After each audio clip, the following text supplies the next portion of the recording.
nothing wrong with dancing. Part of our culture, no way it's rotating, no. Don't let the devil tempt you. Christian from the Caribbean and music is a part of our life. Yeah, we dance and raise flag, but we represent Jesus Christ. Yeah, promote no reveling, cause the Bible don't tell me them thing is sin. Used to do them thing before, but Jesus cleansed me from deep within. So no more partying, no more drinking, no. Cause Jesus saved me, but me dance when the gospel hit me. Caribbean Christian and dancing in my blood. Caribbean Christian and dancing in my blood, my blood. Caribbean Christian and dancing in my blood. Caribbean Christian and dancing in my blood, my blood. Don't hold me, let me dance. Don't hold me, let me dance. Oh yeah, let me dance to Jesus. Let me dance to Jesus.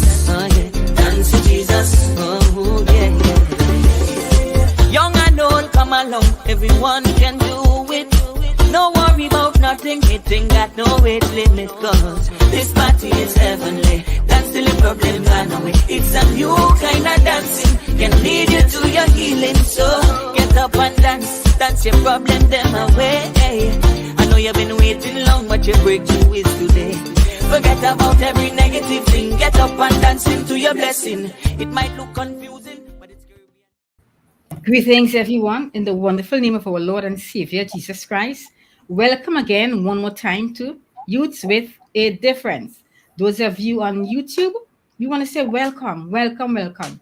And listen, subscribe and hit that bell. Those of you on Facebook, we want to welcome you as well. It's a pleasure to be with you another week. And we are looking forward to an excellent, as usual, program today. I want to give you a chance to invite someone, tag someone, share the live, let someone know what is taking place at this very moment on Youth with a Difference, and we will be back.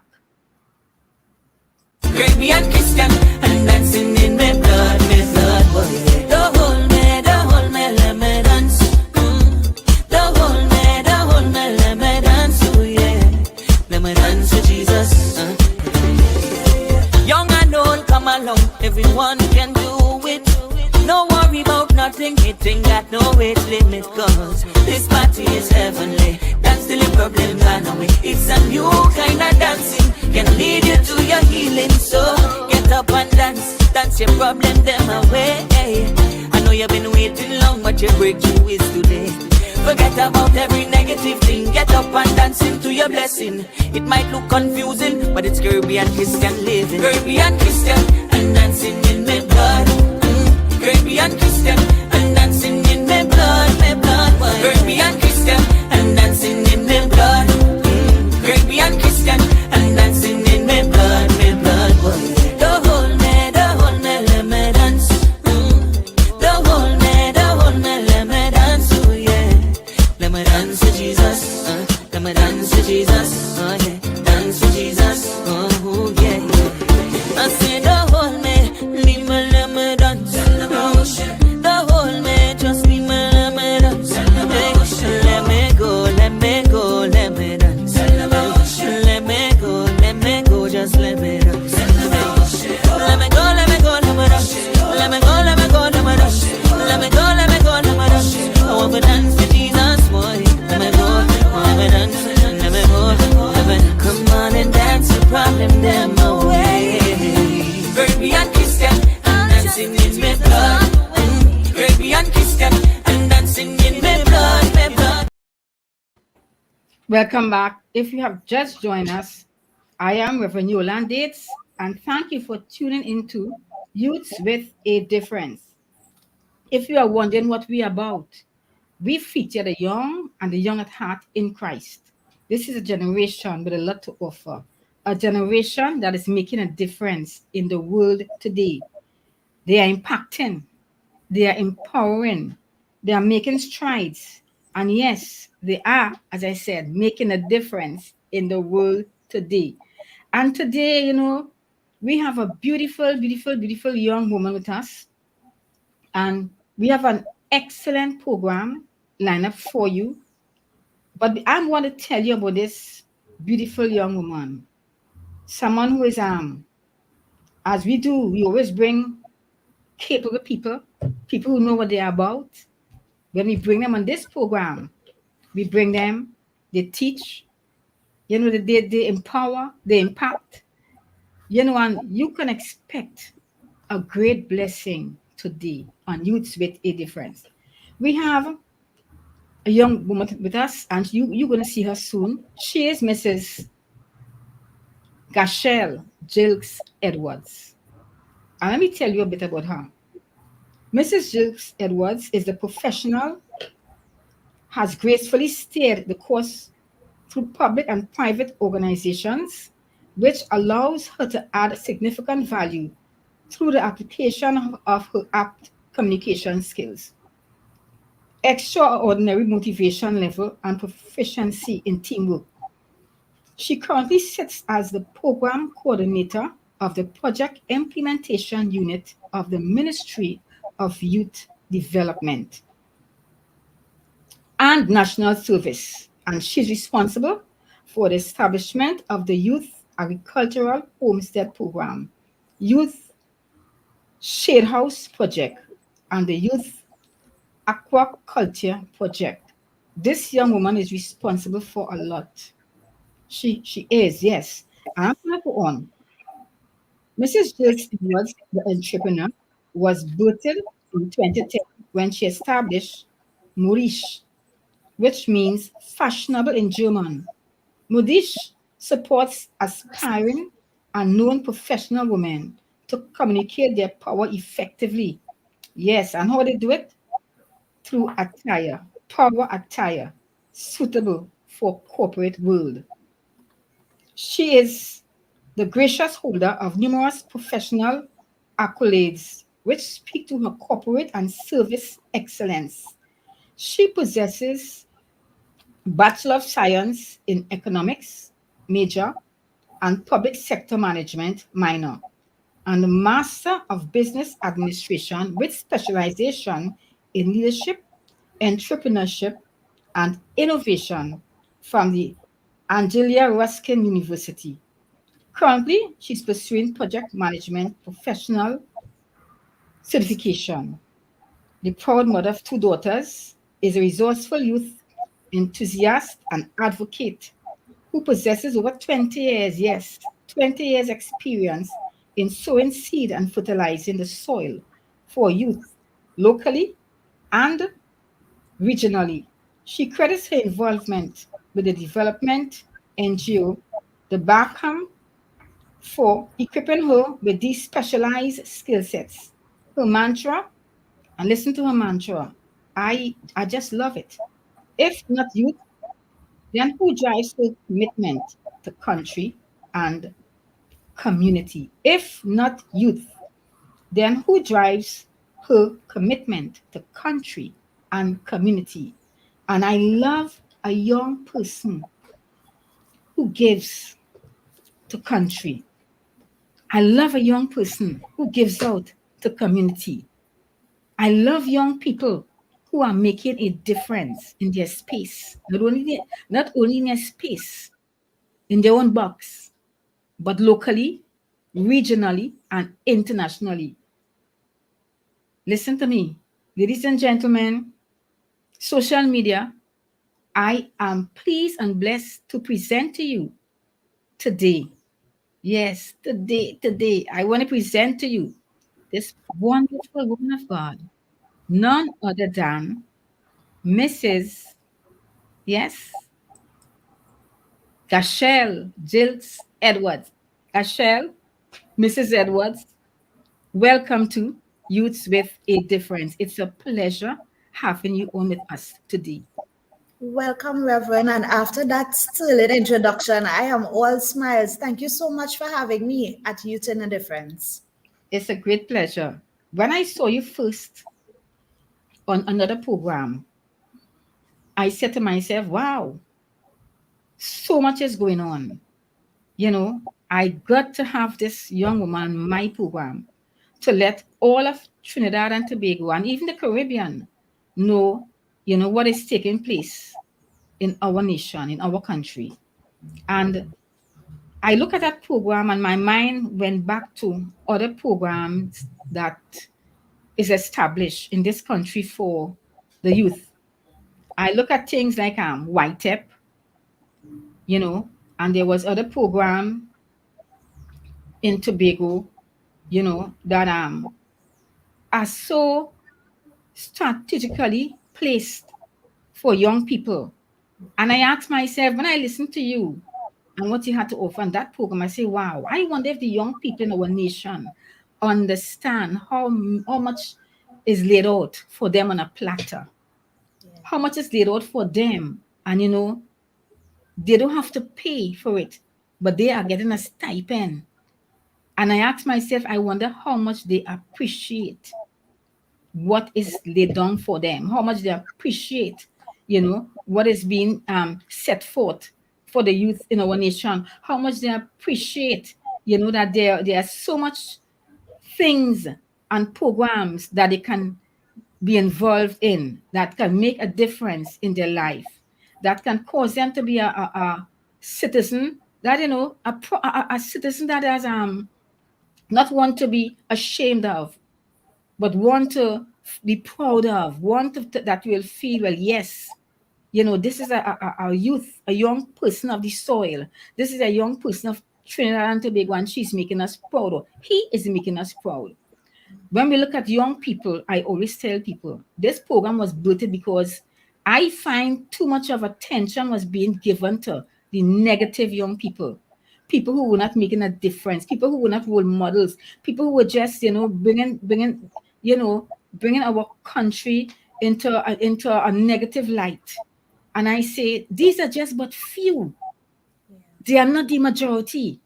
And we have so much young people doing so much positive things. And it seems as if they are in the background, both in the church and out of the church. It seems as if these young people have pushed aside. And the ones that are doing negative things, the ones that are not going, in an upright, position, they are so much attention is being given to them. I say, no, the dynamics got to change. The dynamics must change. We must show people that there are things, there are young people who are making a difference. There are young people who are giving a lot to society. There are young people who are making Trinidad and Tobago proud. There are young people who are standing firm, as good citizens of this country. And you are one of them. You are one of them. I thank God so much for you. And you know something?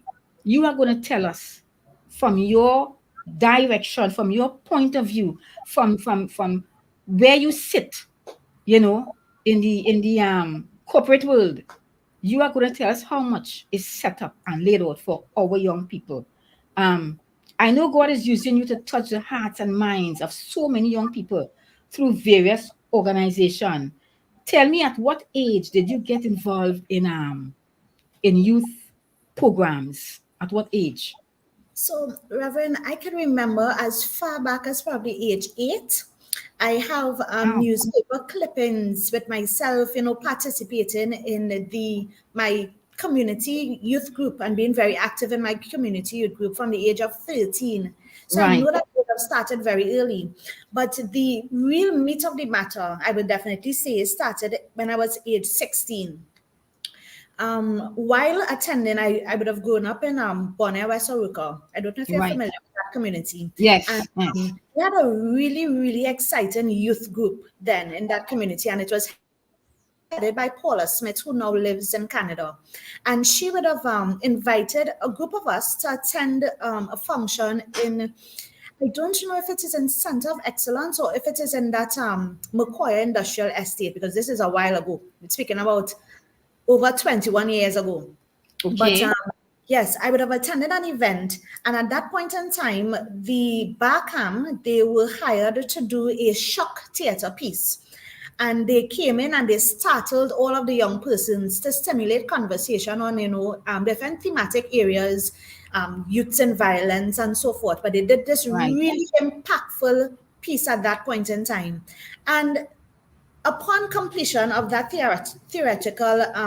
theatric presentation, I said to myself, everyone was speechless. Everyone really felt touched by the presentation that was done. I excused myself from the meeting setting, and I walked up to the owner of the organization and I said to him, I said, "What is this organization about?" And he gave me some information about it. And I said, "I need to be part of this organization. I'm 16 years," and I'm explaining to him why I need to be part of this organization. And immediately, that, let's say that took place in August, immediately Yes. I started doing work with that organization, followed by traveling regionally to Turks and Caicos, to Guyana, doing youth work, dealing with youth exposure in STDs, youth exposure for them to learn and understand the negative effects of unprotected sex, or even engaging in sexual intercourse in the first place, exposure with HIV, education and sensitization, and then a wide myriad of topics dealing with youth work. And I realized at that point in time that, young people, we are the catalyst and the determining factor of what we want to see in our society. And it's Yes. there that a lot of the attention needs to be placed on, regardless of what field or what sector one may belong in. Young people is definitely an area, focus area for where anyone should focus. And I definitely wanted to be a part of that and that environment. So I definitely credit, as I said, the Barkham. I would have gotten an opportunity to work with them from the age of 21 upon whilst in UE, or upon the successful acquisition of a 0.14 fineness contract that they have and they still continue to have under the Atlantic LNG scheme and suite of programs. They allowed, young persons who would have done successful in their SEA to really be engaged in this leadership development program. And Mr. Selvin Lewis, who is the head of the Barkham, he appointed me as the lead coordinator of that initiative. And I got an opportunity to really, really, really work with some young, intelligent, purposeful young people in that area, in the southern area, that full catchment area. And then other opportunities with Be Mobile Foundation, TSCT Foundation, where they will take youths from homes throughout Trinidad and Tobago and bring them to the university. I remember those early days, bringing them to the university, and the endorsees will come in and we will do lots of training and exposure to uplift these young people and ensure that, they have that level of self-confidence and self-affirmation to really become sustainable and, contributors, positive contributors to our society. So it started really young. As I said, from age probably 8 or 9, I could remember vivid memories. And it goes all the way up to my current portfolio. Who motivated who motivated you? Who motivated me? At that young age, were your parents involved in, let's say, things like Best Village, in these, parents who were involved in these things would encourage their youths to, join different youth groups, you know. So I don't know if you come from a background where they were involved in community development, your parents. I wouldn't say so. I am probably the most outgoing person in my nuclear family unit, I would say. Right.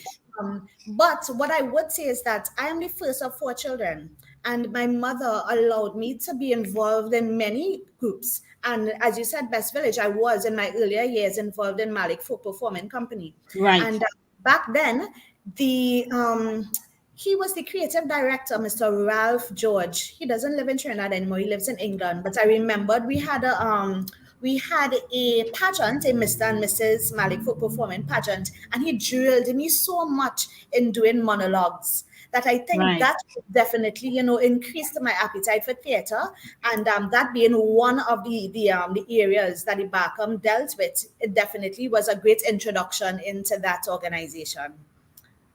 I am listening to you. You are so eloquent. Now remember, you said one of your primary school teacher said to you, you are an excellent student. However, you talk too much. You know what happened? She must have been an excellent teacher. I don't despise that, but she didn't have the vision Vision. to see this child who is talking so much, there's something in her that you're going to see it manifesting years after she leaves my class, that school, secondary school, tertiary education. And here you are now, an excellent advocate, I would say, for the youth. The youth, yeah. I mean, I don't have on a hat, but I tip it to you. Excellent. Now, listen, you're responsible for the establishment of the Youth Agricultural Homestead Program, Youth Shade House Project, and the Youth Aquaculture Project. Tell me about these. To me, that you are someone with your hands are filled. Tell me about these different projects.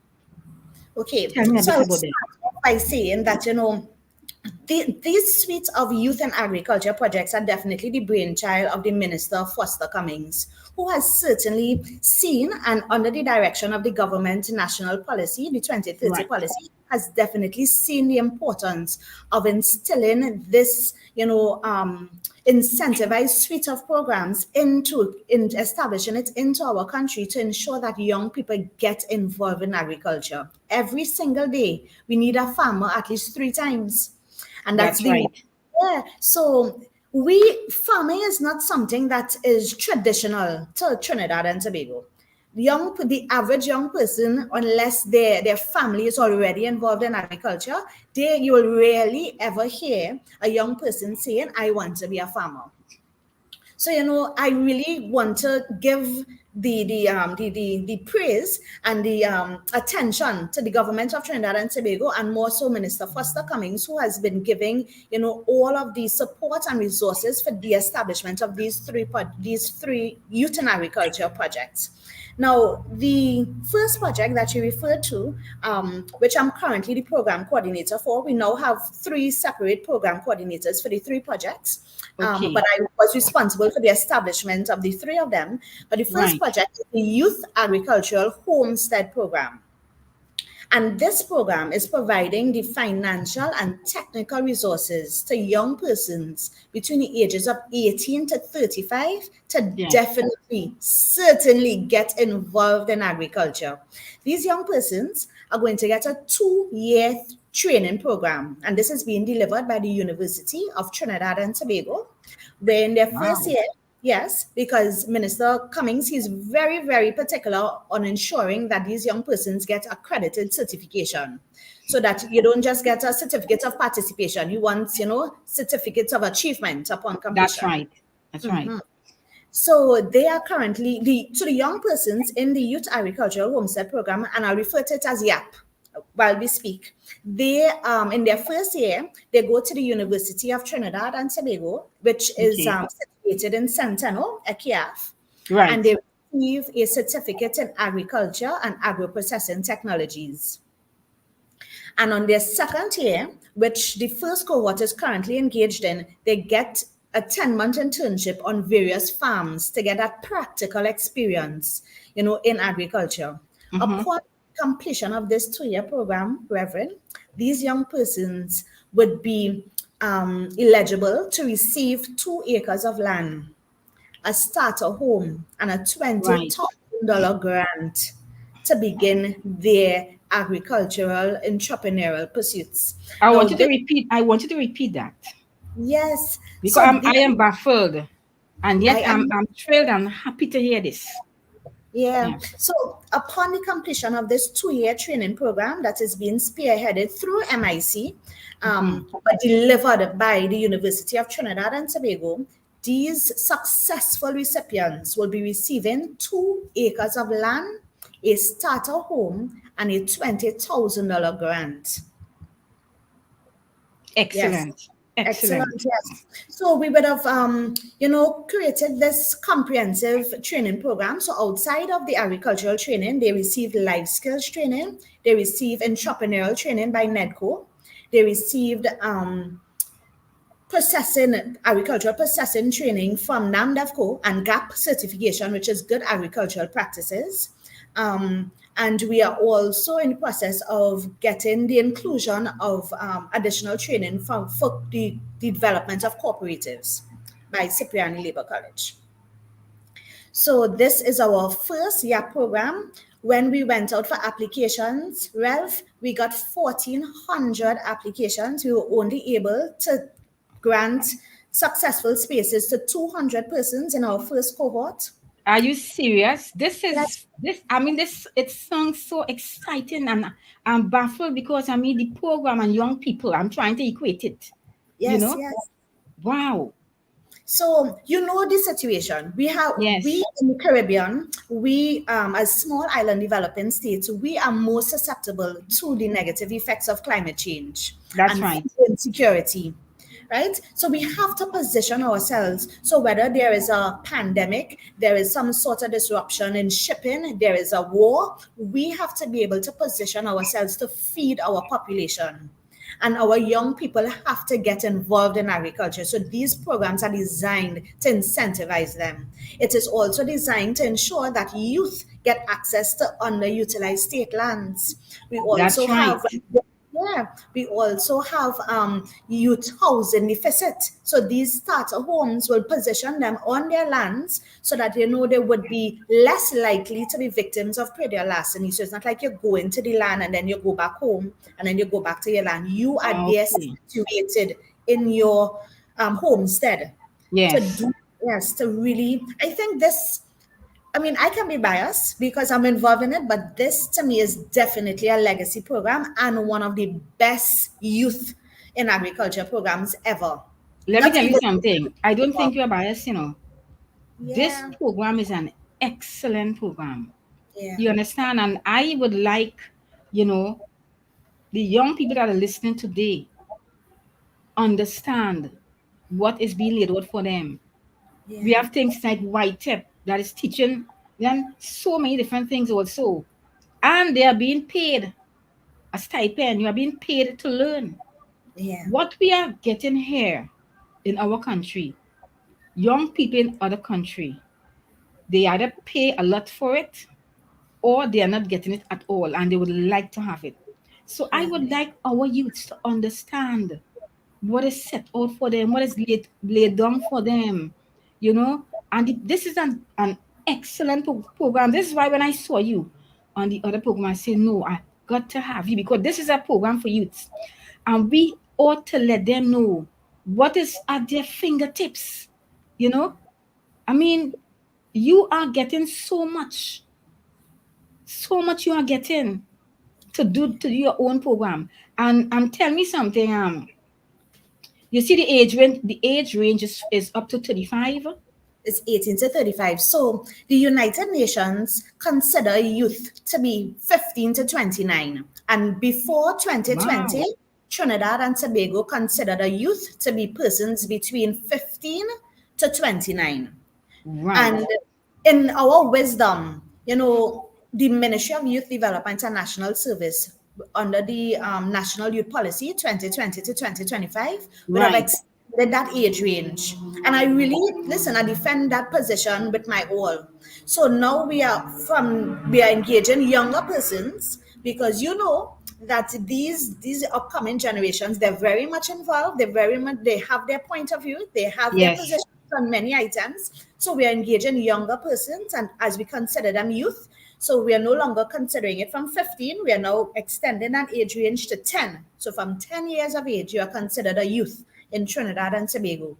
And then on the next end of the spectrum, we have extended it from 29 to now 35 to give that Excellent. additional support so that young persons can get that hand-holding experience to become independent, to become sustainable co-creators of this beautiful Trinidad and Tobago that we are creating. Yes. So we extended it from 29 to now 35. So it's a wider age group of 550,000 citizens that we cater to. Wow. And 200 got through to do the program. So this is the first cohort. So Right. when Minister Cummins saw that overwhelming response, he then reverted to cabinet and he said that, we have a lot of young persons that are interested in agriculture. We even have a lot of young persons who we consider youth, who have obligations and commitments that they cannot Yes. enroll this full-time program, but they definitely have an interest. So we went back and we came up with a part-time program that started in February of, no, part-time started last year actually, to ensure that, yes, it started February of this year, to ensure that young persons who are working can now engage in our youth in agricultural homestead program. During the day, they go to work, and on afternoons, they go online to their classes, which is delivered by UTT. And then on Saturdays and Sundays, they go to ECIAF Center for their practical training. Very that is vision. I Yeah. didn't realize that the program was so in depth also, because you talk about UE and you talk about UTT. Tell me something. When they get into the program, are they still enthused as before when they were applying to get in? So I'm happy you asked that question. For my first cohort, we took in 200 persons. Right. And we start off by saying, before I answer that question, let me start off by saying, Minister ensured that we had a very low entry point because he didn't want any hurdles or encumbrances for young persons who had an interest in agriculture. So we are taking persons with as low as 2 O levels to get into this program. So I have persons with, yeah, your mic is muted, Rev, but I have persons with 2 O levels all the way up to their masters doing this program. And we had our first graduation ceremony in June of this year, and 172 persons, we had 4 additional, 172 persons would have completed, out of the first 200, would have completed their certificates in agriculture and agro-processing technologies. And I say 172 persons to you with a heavy heart, knowing that out of the 28 persons who did not complete at the point in time, many of them, I can gladly say to you, many of them have gone into the part-time program in order to meet their the first level obligation. So they've gone over into the part-time to pass those courses that they didn't pass, because we really want to push them through. But out of those 28 persons, I can say with a heavy heart that I lost one of my students. And then it dawned on me, from illness. She died from illness. And when she died this year, her husband wrote to us, expressing his gratitude for allowing his wife to be in this program. And, he expressed her dreams and, her intention to contribute to the country through agriculture. And he spoke about their 2 children. And at that point in time, Rev, it was made plain and clear to me that although I say to you that we had 1,400 persons and we were only able in our first cohort to take 200, when I lost that one student and I thought about the contribution that one student would have been able to make in agriculture to our country on that 2-acre plot, I immediately felt a sense of gratitude that this is being offered to now in 200 cohorts. Because at first I was like, only 200, but the pain I felt for that one person, I then stood humbly and with full of gratitude, saying, I am glad that this opportunity can be offered to these 200 persons in the full-time and now another 200 persons in the part-time program. I saw the benefit with that loss. With graduation, because I think I have a pic with the graduation to show. Mm-hmm. Most of them graduated, which is so good, because a lot of time people enter programs and a lot of people would drop out midway. I am happy to know that, especially program like these, the majority of people stayed to the end. And I have a picture I want to show, and you would when it's off the screen, you could tell me a bit about it, right? Sure, no problem.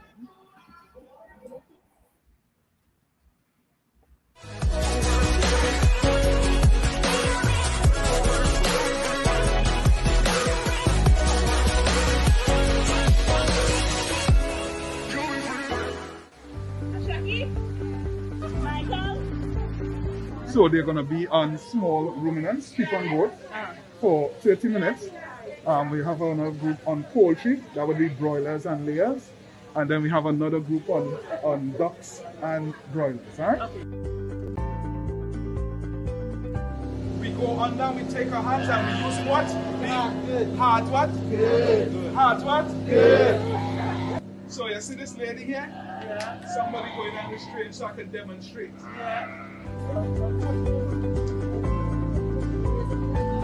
Alright, give him another big clap now, right? I'll get you. Alright? Right, notice the hard good right behind the front shoulder. Alright, and I'm coming up on top the spine so that I can get the reading.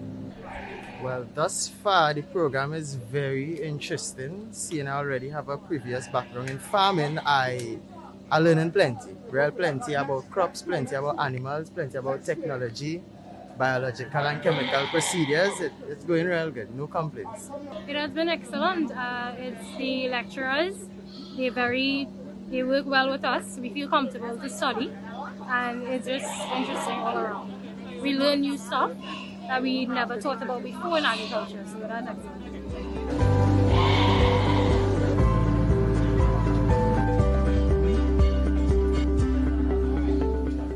Taking it lightly. If you have some stubborn pieces of it, that's fine. You just add a little force.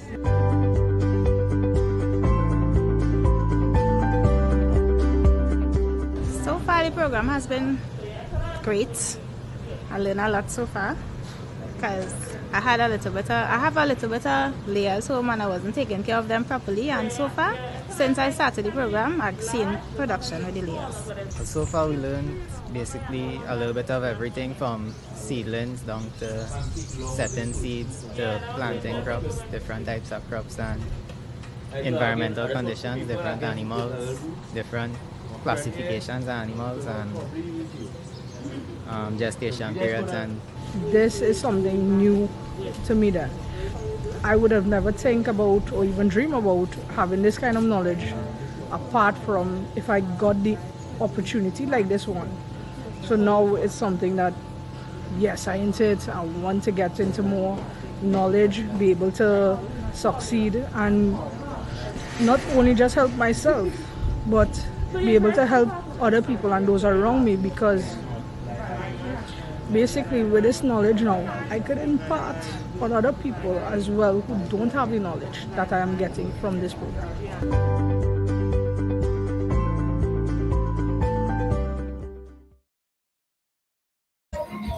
Yes, you want to comment? Amate. I know you said you were going to show the graduation video, but I'll show that after. Yeah, so that is one of our videos with the young persons expressing their interest and expressing how they feel about the program. Listen, Rev, when I interact with these young persons in the full-time program specifically, you have young men, young women saying to me, Miss, this is the best thing that ever happened to me in life, you know. That alone gives you the motivation to get up and to keep pushing, because it's a lot of work, but it gives you the motivation to get up and, you know, really keep pushing to ensure that these young persons really get what they deserve. And that is how I see it. And we really want to ensure, the Ministry of Youth Development and National Service really want to ensure that, you know, we provide them with everything possible to stay in the agriculture sector, because we need young farmers. We have an aging farming population. We have a high food import bill. You know, we could take those resources that we put in towards remedying all these various lifestyle diseases because of the food choices that young persons will make. And that's one of the additional benefits I definitely see from this Youth in Agriculture program. Because these young persons are involved in their own production and cultivation, it is also influencing their consumption habits. They are not only producing the food locally, they are now choosing to purchase local food. So we are going to also impact, you know, from a generational perspective, that culture of just buy food or buy foreign imported food. We are now impacting their customer preferences, and they are now going to choose healthier and fresh food. So that will ensure that we have a healthier population tomorrow as well. So that is one of the value adds that I always speak about coming out of this program, where we integrate youth into agriculture, but we are also ensuring that we change their eating habits through this process, because they see the benefits, they see the value, yes, out of eating fresh food that they produce themselves. Where are some of these farming areas that the youths occupy? Where do So they? So the training, as I said, was delivered at Centeno EKIAF. That was the first year. And now we have them throughout Trinidad and Tobago on about 55 different farms. And I want to thank, so many farms That's a here. lot. That's a lot, yeah. So they are in small groups at various farms, and I want to thank these farmers that took up the offer to house these young persons for this 10-month internship and really give them that Yes. hands-on training. You know, so many times you will hear in various sectors where people try to hoard information. I really want to thank those farmers that really took the opportunity to allow these youth farmers to come to their areas and to really contribute, and get the learnings and the knowledge, the practical knowledge that they require on site. You talked about the food import bill, but as I was preparing for this program, I asked myself the question: these farmers, would it be only something locally? Would it be Yeah. something regionally or internationally? Are we planning to export, or are we So just planting just for us? local. What I Local. can say in response to that, the Prime Minister of Trinidad and Tobago, Dr. Keith Rowley, he would have visited Guyana in February of this year. And following that visit, he gave instructions to the Minister of Youth Development and National Service and the ministers in the Ministry of Agriculture, Land and Fisheries Yes. to visit Guyana. And I would have accompanied them alongside a representative from UTT and Dr. John Allen, who is his advisor at OPM, specifically in agriculture. And we went across to Guyana, and coming out of that trip, there was a regional food development plan between both countries, and there are various areas, where we want to look at the comparative advantage between both countries. Trinidad has a lot of processing and manufacturing facilities, so we can also focus on the agro processing. But what I can say is that we are providing these young persons with the information where they can come together, they can form themselves into cooperatives, they can engage, the local market. We are also providing them with the networking that they can engage regional and international markets.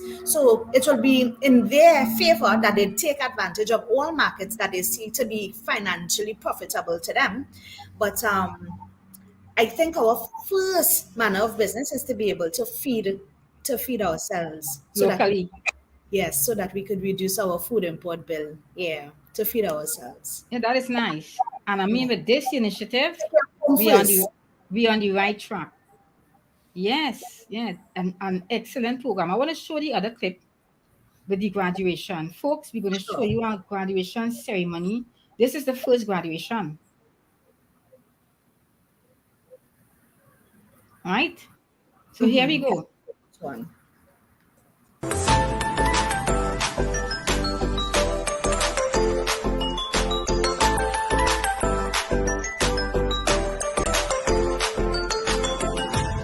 Our future farmers were able to successfully cultivate food over the past year, which allowed them to be introduced to new and existing technologies, techniques, and practices.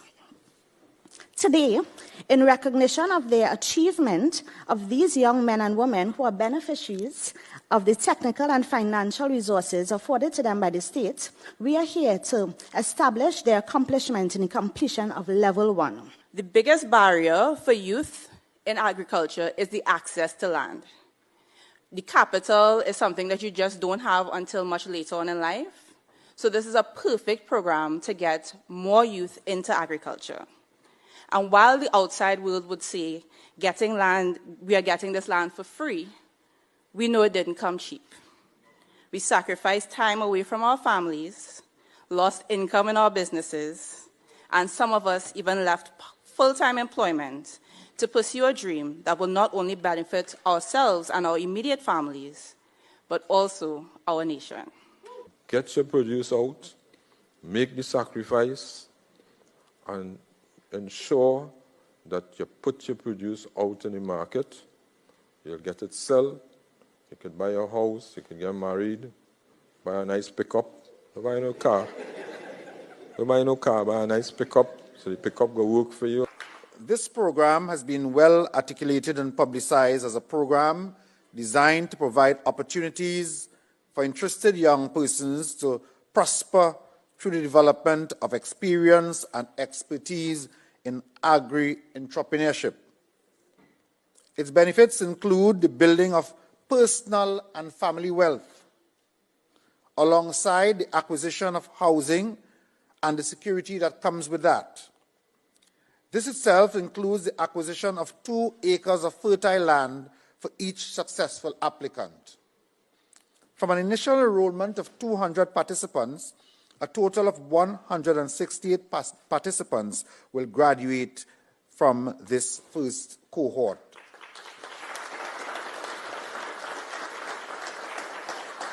This will allow them to take their places in the second year of the program, which essentially means that you will be able to move on to acquire your 2-acre parcel and get into the practical aspect of the program. The Land Settlement Agency is poised to facilitate the development of infrastructure on lands located at Chatham Dairy Farm, Carlisle Estate in Chatham, La Gloria Estate in Princestown, and Chambers Estate in Talparo. So as we look forward to the next phase in what by all means of food security and Millennial Development Goal agenda item, let me once more challenge you participants to stay the course. The nation's future, our sense of comfort, stability, and security depend on your efforts in this regard.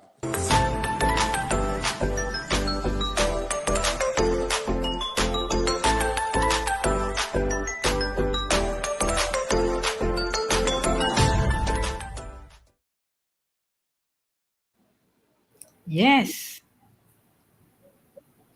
I like that. I like that. And he showed and talked about the different parts of the country that is taking place. And that was one of my questions.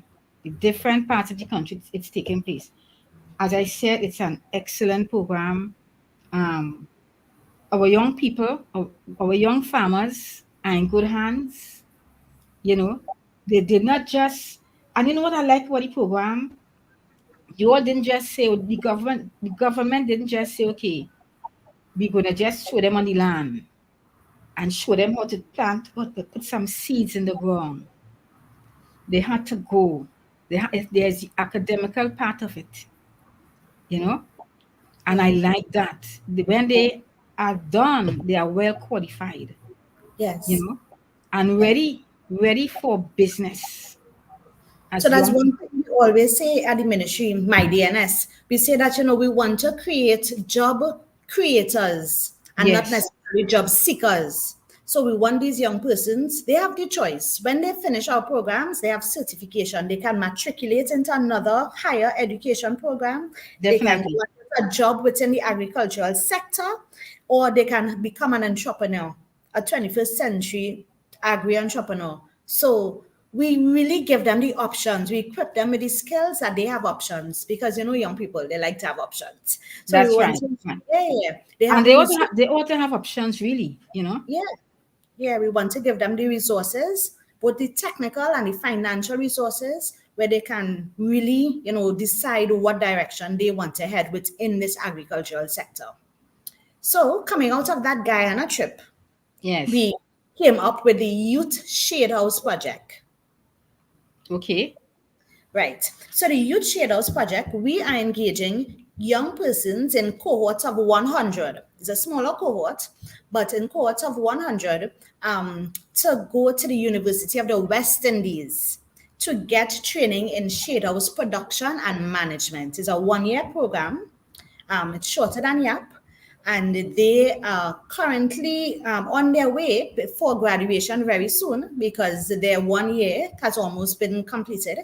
And I want to especially recognize the Faculty of Food and Agriculture, headed by Dr. Woody Vera, who has been doing an excellent job in, in that specific program and the other that I will speak about, to keep these young persons really involved in this Shade House project.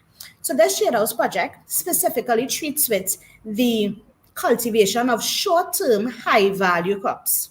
Okay. And we are taking a climatic approach to it. So shade houses mean it is under cover, under protection. Yes.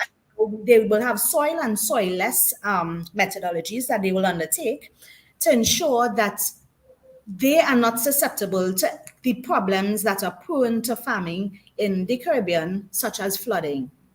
And as we heard the UN would have declared that we are no longer in global warming, but we are now in global boiling. Yes, yes.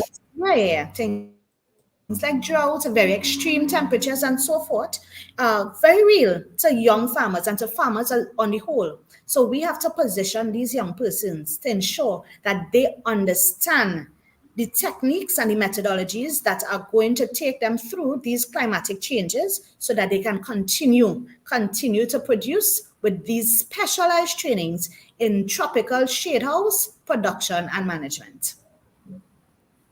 Great. So they will not be getting land. I know many persons always ask me that question, where would they get their land? What we've done with this specific program is that we've acquired, we meaning the Ministry of Youth Development and National Service, we have acquired 26 acres in Chagaramas, Tucker Valley to be specific. And we are going to develop the infrastructure there where these young persons who are desirous of forming themselves into cooperatives can now go to this particular location and execute their shade house farming on state infrastructure. That's great. Yes, on state infrastructure. So that is how they are going to get access to the infrastructure. They're going to get access to the certification, and as well, like the YA program, they are also getting a daily stipend according to their attendance for going to the classes to acquire their accredited certificates. Come on, young people, look how much thing is being laid out for you all. I mean, take every opportunity you all are getting and get onto these programs. Yeah. Thanks, Rev, because I am going to speak specifically to the youth and agriculture programs, but the Ministry of Youth Development and National Service have a suite of programs. We have programs in we have Amplified, which deals with music production.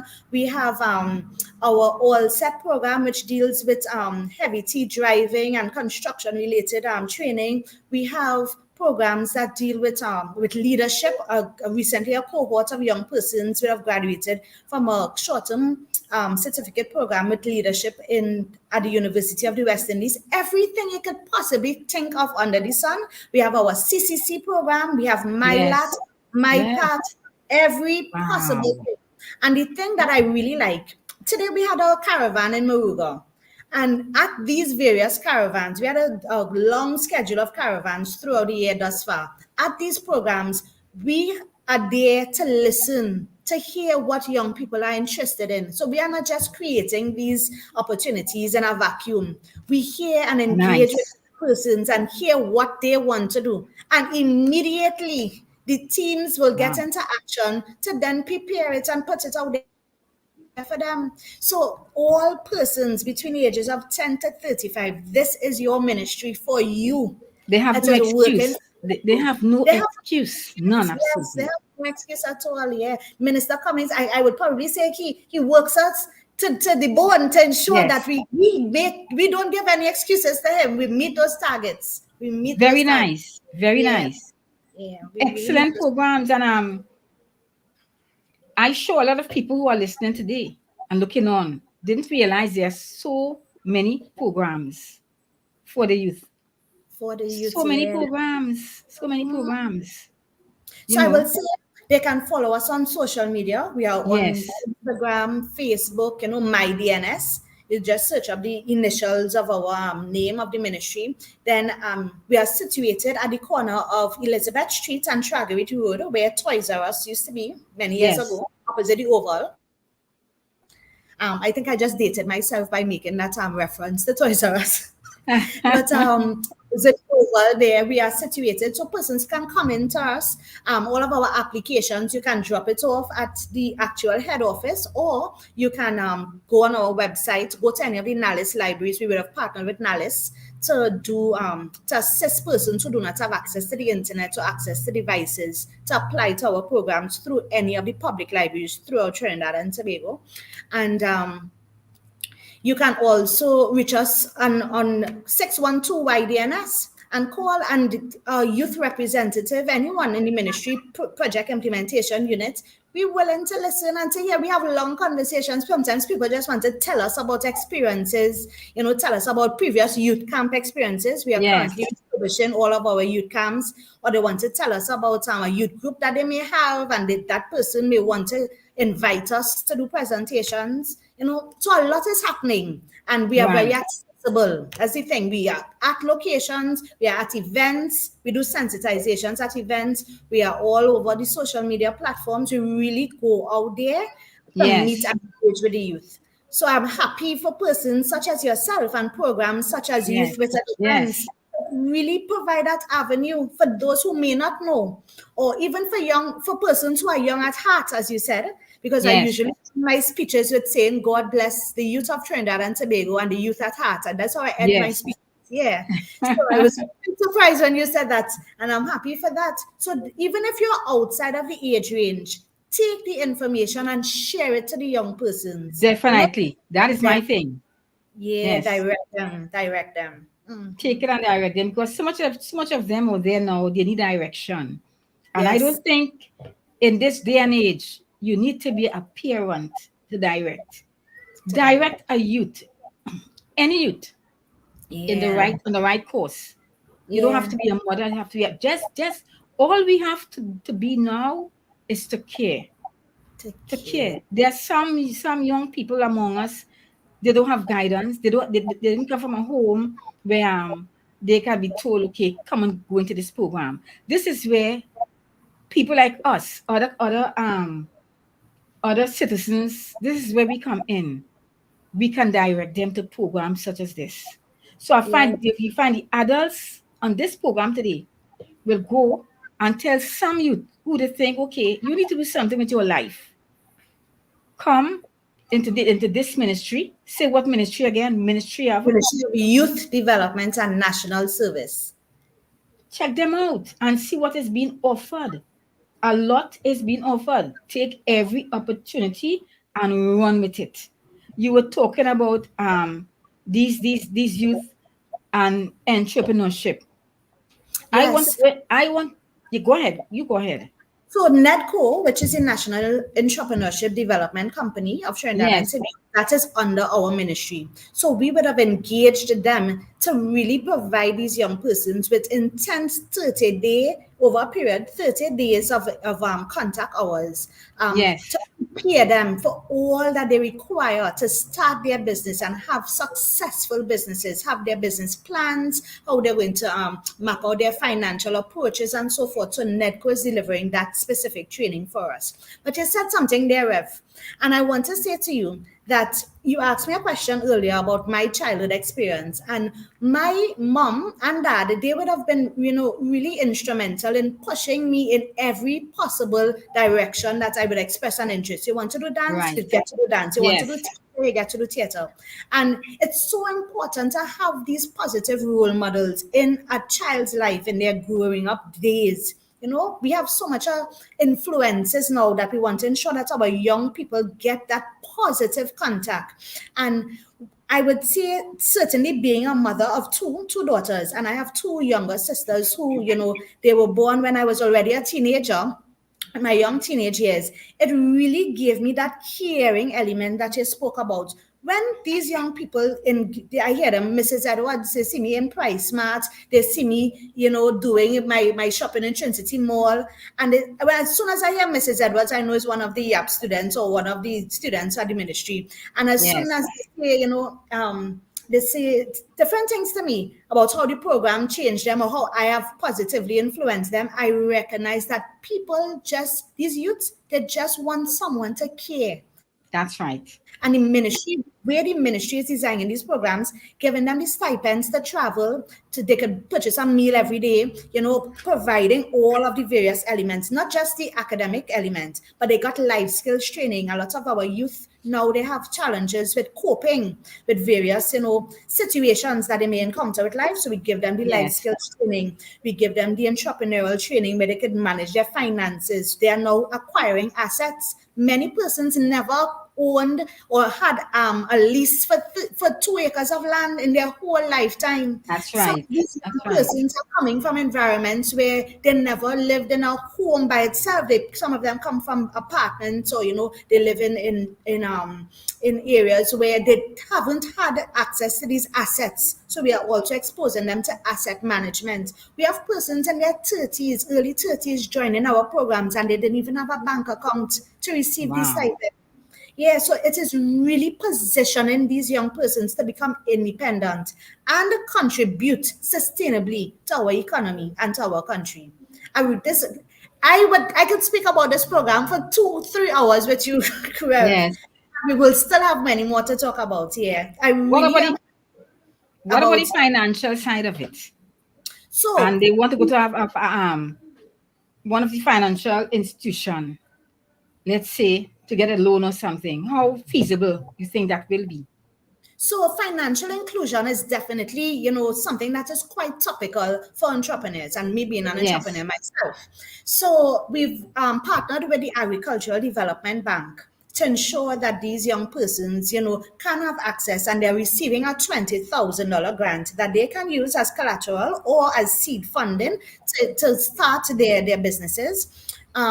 We are also, so outside of the Agricultural Development Bank, outside of their NEDCO training, and outside of their grant funding, we are also going to ensure that these young persons, get access to their farmer's badge, so that they can also access additional incentives that will be provided by the state of Trinidad and Tobago. Great. Yeah, What provision? Wow. yeah, yeah. And talking about entrepreneur, going back to an I mean, an actual person who is with the youth, and she's also an entrepreneur. I want to talk about the entrepreneurship part of you, Of me. Gachelle Gilkes-Edwards. You are an entrepreneur. Tell Yes. me what you do. I know you have a business by the name of Modish. Modish. Tell Yes. me about Modish, because to me, I have a great interest in Modish. Tell me about Modish. Tell me about Modish. I am a very real person. So as I said, I think my love and my passion for youth came from my childhood, caring for my younger sisters and now my two daughters. I want to ensure that they have an excellent country to inherit. So that is Yes. why I pour into these programs. But Modish is that side of me, of Gachelle, entrepreneurial side of Gachelle, where it is I place my fashionable attributes into Yes. a monetizing mechanism. I saw that I will travel back and forth when I was in university doing my bachelor's, and I will get opportunities to do short-term gigs over in New York City. Right. And yeah, I really had a love for fashion, and I saw that when I wear quality clothing, it Yes. helped it helped to I'm always a self-confident person, but it helped me to be able to let persons see and feel how I am feeling when I wear Right. clothing. Right. See, I can say it now. I have been married this year, will be 12 years that I've been married, and I can see that women, we always put everything else first because we are Yes. girls. Yeah, we care Yes. for person, right? So we put the house first, we put the husband, then we put the children, Yes. in those order, in various orders, but it is always ourselves last. So the That's husband right. first, sometimes the children come first, the house, family members, but we put ourselves last. And that's fine because that is how God has created us to be Yes. nurtured. But I wanted women to have an opportunity to have quality clothing that, after you invest so much time into your business or invest so much time into your career, you have an opportunity to really express yourself through your clothing. And I want you to have quality clothing as well, because you may not be able to purchase, a lot of clothing and change a lot of clothing very often. So you want to have pieces that can last, because I'm also very environmentally sustainable. I'm big on that. So I don't want you, discarding of clothing very quickly. So I wanted young women and young entrepreneurs and even established professionals to have an opportunity to be able to access quality clothing. And that is why I would have gone into that direction to provide that mentorship, which has, really come into play. And my nature, my natural nature, I have clients that are older than myself. They would come and shop and they will spend hours sitting and talking to me about life in general, which I welcome. I have no qualms about it. And it has afforded me an excellent network, because sometimes I have to call on them as well, to assist a young person or to probably provide employment for another young person, because these professionals, sit in spaces where they can do such, or even to sponsor an initiative for some specific youth group. So, I really value that resource that I would have gotten from that clientele, and the partnerships that I was able to forge and to merge it all into doing work for Trinidad and Tobago and young people. But do you see the need for fashion upgrading among the corporate woman? I would certainly say yes. About 2 weeks ago, I did a presentation for YTEP on professional wear in the office space, professional attire and grooming in the office space. Yes. And it is specifically for a program that they are going to offer very soon for young persons in professional admin positions. Yes. I would say from entry level straight up to managerial level, some women naturally have it. And, some women, need that additional support and that additional guidance in that area. It allows you to have the confidence to select your clothing on a daily basis, and even to select your clothing when shopping, in terms of the color coordinations, the color psychology, in terms of you are going to a meeting to do a presentation, you don't want to wear busy colors, you have That's a right. corporate engagement, you want to know what size earrings to wear, different things, and it is sector specific. Yes. So yes, if I'm dealing with someone in the creative industry, I'm not going to give them the same advice that I'm going to give to someone in the legal industry. So That's right. That's yeah, right. so it is customized specifically to the professional or to the entrepreneur, so that they can understand that you're using your clothing to communicate to whoever you're going to interact with, and also to communicate to persons how you feel about yourself. Because when Right. you take yourself seriously, you are going to take your task seriously. Because I say to my colleagues all the time, how you do anything is how you do everything. So Correct. you see Correct. one successful in a specific area in their life, it is a blueprint that they're following. That's Yeah, right. yes, it's a blueprint. You're disciplined and dedicated. It is going to show in every single aspect of your life. Correct. Yeah. The younger part of me, the younger side of me, came out of the fashion industry. I can see your spectacles and your earrings and your lipstick. I can see. Came out of the fashion industry. I've been as the younger side of me, I worked with people like Heather Jones for some years. You know, I went to one of the best school for garments, you know, and I told people when I came out of studies with that, I sew for people 2 years for free. For 2 years, I made free garments for people. You know, I tell people I know about cutting cloth on a Saturday night and making it lovely for Sunday morning service. You know, I know about giving, and the reason why I went into that is because I love beautiful clothes, beautiful garments. People were just spoiling my cloth, expensive cloth. And I said, no, I can't handle it. Let me go and learn so I can do my own, so I can suit myself.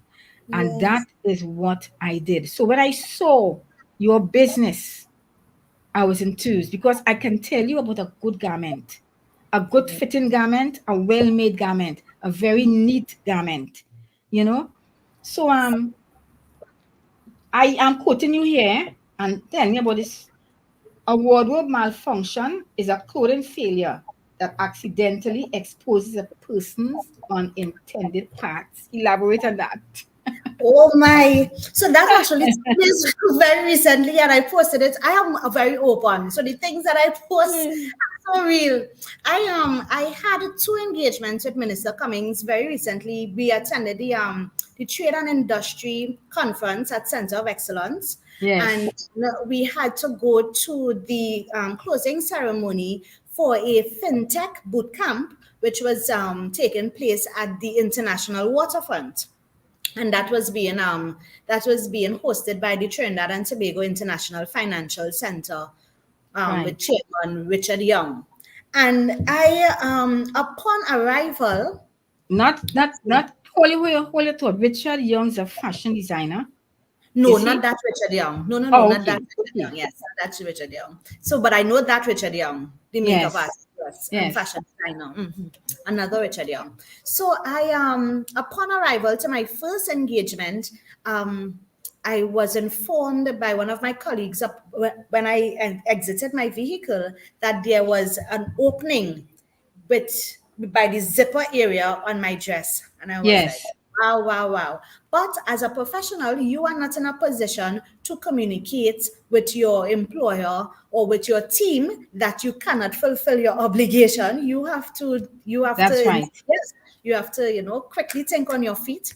And I was able to source a safety pin in my vehicle, and got the assistance of a young lady who, quietly pinned the back of my dress together. And I, Yes. yes, and with poise and grace, I would have met my commitments on that day. And I said to myself, I am definitely going to ensure for myself or for any of my colleagues that I am working with a sewing kit going forward. Yes, sewing Right. kit going forward. Yes, because these things happen. These things happen. And I think that, these things help us to be relatable. It helps us to be prepared to help other people, give Yes. them, life experiences. But as I spoke about that, it brings me back to the life skills training that we are giving to these young people. Right. Because you cannot we cannot prepare them for everything that they will encounter, because That's right. today's challenges will not be tomorrow's challenges. So our training, you can meet the challenges that we know about, but there are unknowns that take place, there are unknown risks that they would encounter. And what we want to do is to really instill in these young people a mindset and a characteristic that is going to ensure that regardless of what they face in life, they are going to know that within them, they have the qualities and the attributes to push forward and get through it, and to do it without any great panic. That is nice. That is nice. Yeah. So your most of your clientele, is it high end, you know, who you cater for? Who do you cater for? So I would say that Because we I have see that I see the garments, and to me your garments are high end garments, beautiful, you know, and tasty, I yes. must say, and beautiful and tasty. Very rare you get it together. Now, Yeah. when I look at your garments, I see beauty, I see taste, I see glamour, I see so many things in your garments. Rev, you have such a beautiful spirit, and I wanted Thank you very much for saying those kind words that you're saying. And I thank you very much also on behalf of my customers who, really, really every single time they come and they get their clothing, and especially if it's a special event. I had one of my customers, she had a photo shoot at her job recently, and she said to me, Gachelle, you choose something, and I dropped it at her home because I've forged good relationships with many of them. And she said to me, she sent me back the photo, and I reposted her, and I reposted some of the words that she shared, and she said, it is beyond the clothing now for her. She has definitely felt a level of inspiration from the interaction. Yes. And that is what I want. So it is a high-end clothing, but I would say that it is priced in a very affordable and accessible. Definitely. Because I don't focus too much on the profits, and I'll share this information with you, Rev. I would have had this store at my home, and I went to the Eastern Main Road in Aruka by I don't know if you're familiar, but Marshall Montano's brother has a building in Aruka, very nice, recently built building. And I had my store there for 3 years.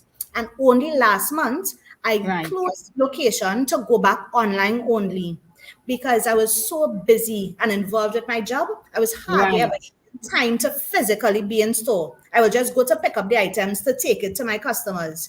In addition to that, I wanted to keep my prices.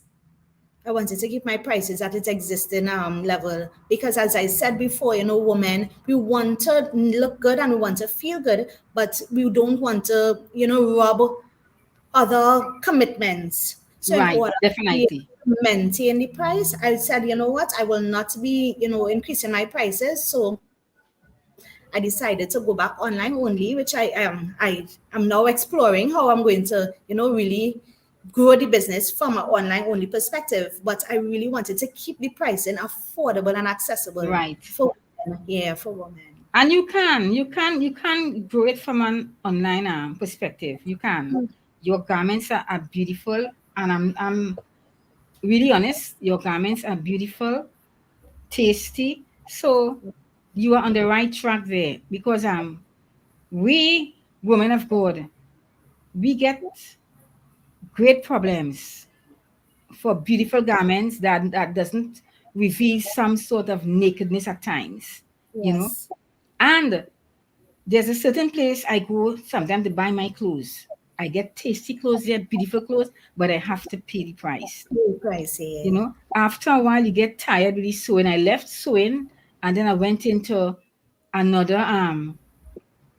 area, and this setting, it required me,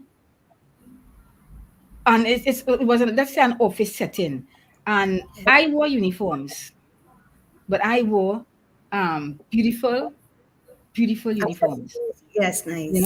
And when I looked at my back then, and I looked at some of my colleagues, I'll see the place that's in Custard, and you saw these women with, they dressed so tasty, beautiful uniforms, and people don't understand how you can look beautiful in work attire. Work attire can still be beautiful. We go to work 5 days out of the week, so we have to look good when we're going to work. Yes, that's right. You see, mentorship is also something that is key to me, Rev. And I am dealing with young people. Yes. So when they see me, anywhere they see me, whether it is on a stage presenting or going to an event, or even on my daily commute back and forth, they see with their eyes first. Yes, so I definitely. Represent myself in such a way that I can prove to be a motivator or a mentor to them, because they are going to see me first physically. So I have to ensure that when they see me, they see the respectfulness that I want to communicate to them. That's right. And mentorship, I take very, as I said, my two sisters, they are both scholarship recipients. They are in their final year med school. Yes. I'm very proud of two of them, and I now have two daughters that I am, really ensuring that they do the same as, as we would have done. And very good. In order for me to be able to be seen as that beacon of light to them, I have to portray myself as such. Definitely. Yeah. Yeah, and when you're in an office setting, you have to, because people are coming to you. You know, sometimes students are coming to you. Yeah.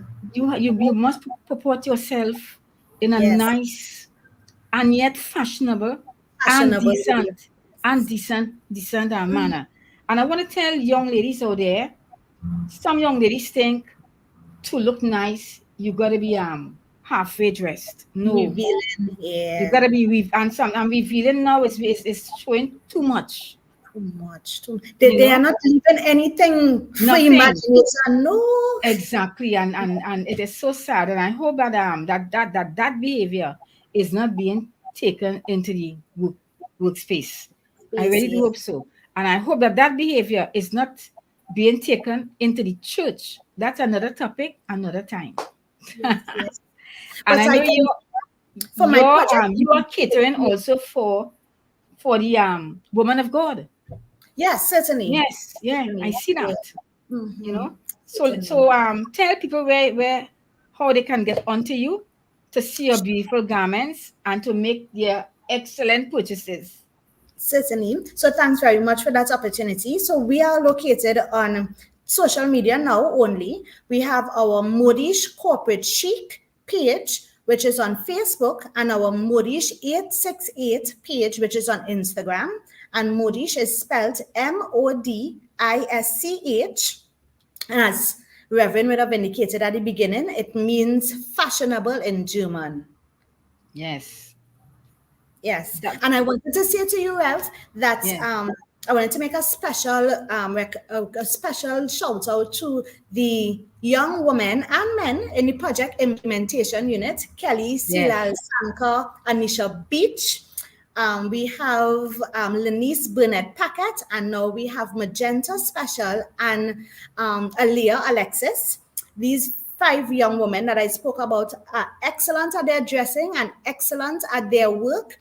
And they've done a really great job in ensuring that all of the programs that I've spoken about are being delivered. They are meeting these young persons and delivering their service with excellence. And I have some young men too. I have Premnan Bola, I have Jason Daniel, and I have a Jala Pilgrim. Excellent, excellent job. A young team that is really dedicated. And they say to me that with a boss like you, we have no choice. They have choice, and they've made the right choice to really join arms with the Ministry of Youth Development and National Service to get these programs to our young people for our country. Yeah. I want to thank you so much. You shared so much, and people and the live, let me tell you, they're just sharing. Yves Bernard is saying this young lady is so enthusiastic. She makes listening very enjoyable. She gave a wealth of information. That is what we wanted. That was Bernard, yes. A wealth of project that I wanted to information. share quickly with you. And thank you very much for all of these positive comments. Thank you very much to everyone. We have our youth aquaculture project that is being done. The Shade House project is being led by a young woman called Raquel Bisoun now. And now we have Aliyah Duru, who is leading the Shade House program, the aquaculture program. And that program is going to start very soon. And that is going to ensure that we have access to fish farming. The youth get involved in fish farming, and that is being delivered by the University of the West Indies. Awesome, awesome, awesome. As you go along and you have things to share, maybe new project would come out, new things you may throw out, feel free. This platform is open to you. Thank you very much, Reverend. Anything that you all are giving to the youths. I am all for youth. And I see anytime you want to come onto the program and share, you will be welcome. Sure. Because I know you. I see you are a person. You are not a stagnant person. Oh gosh. You're a mover and a shaker. Yes. And I know more programs are going to be coming out. You all will be doing new things. I don't see static with this ministry. Yes. I realize that it's an upward movement. So you would have things that you would want to share. Feel free to come and share again. Thank you very much. Rev. Thank you for coming so and much. Thank you so much. Yes, thank you so much for what you're doing. It's excellent what you're doing. And I will ensure that you become one of our stakeholders that we could forward graphics to, so you can also share as you see fit on when we have applications open for various initiatives and projects. Feel free. Yes. I'll be happy to do it. Yes. And thank you so much for your viewers and all their kind words. I really appreciate it. Thank you so much. I always say to people, my guests, I don't bring a person on the program and allow you to go without praying for you. I always tell people we pray in the background before we begin, but I like to pray for my guests. So I'm going to pray for you at this time. Heavenly Father, I bring your daughter before you. Your called out one, your chosen one, the apple of your eye. She's making such a difference, oh God, in the world. She's making such a difference, oh God, in the lives of young people. And we thank you for her. We pray continue to keep her covered under your precious blood.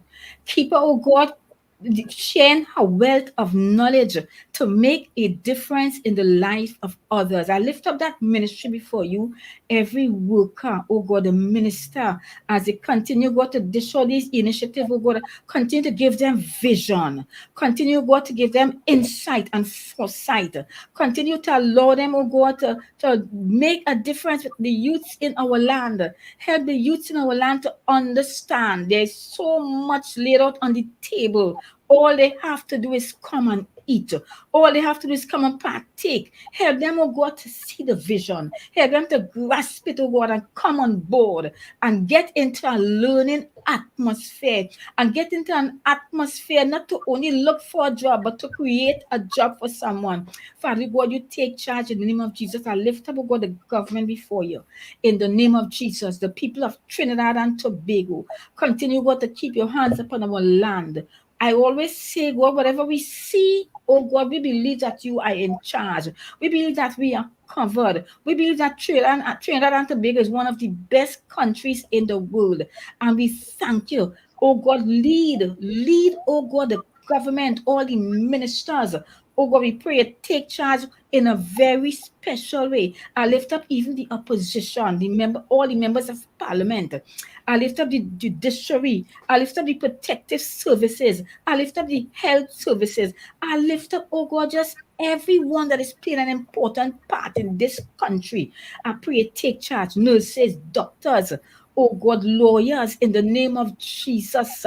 Oh God, Father, you have your way in our land. Help us, oh God, to do our part to make this country a better place, to make this country more beautiful, to make this country worth coming to, to make this country, oh God, such a place that we would only want to go for vacation and we would come back.